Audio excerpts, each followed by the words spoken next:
Hi friends అందరికి.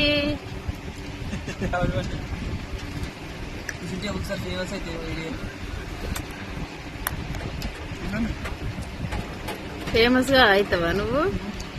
Famous అయ్యి ఏమైతావు? Famous కావాలి ఫ్రెండ్స్. ఇగో మా ఆయన కోరిక, ఏకైక కోరిక ఏంటిదంటే తను ఫేమస్ అయ్యి బిగ్ సెలబ్రిటీ కావాలని అయితే బిగ్ బాస్ కి వెళ్ళాలి. అయితే మా అక్కని పంపుతా, నేనైతే వెళ్ళలేను. లేదంటే మంజులను పంపుతా. బిగ్ బాస్ కు జడ్జిమెంట్ గా పోతావా? మంజులా నేనైతే బిగ్ బాస్ కి వెళ్ళాలనుకుంటున్నా. ఇంత అన్నవా నువ్వు? నిన్న మొన్న సరిగా తినలేదుగా. కూడా ఏం తినాలి? సగమే తింటున్నా. సగంగా తినాలి, నువ్వు మొత్తం తినాలని చెప్పి వేసిన. ఇది ఎంత ఉంది ఫ్రెండ్స్ చెప్పండి. పని తోటలకు పనికైతే వెయ్యి వచ్చిండు. రాత్రి కన్నా ఇప్పుడు మంచిగా అనిపిస్తుంది. ఏం చెప్తున్నావురా?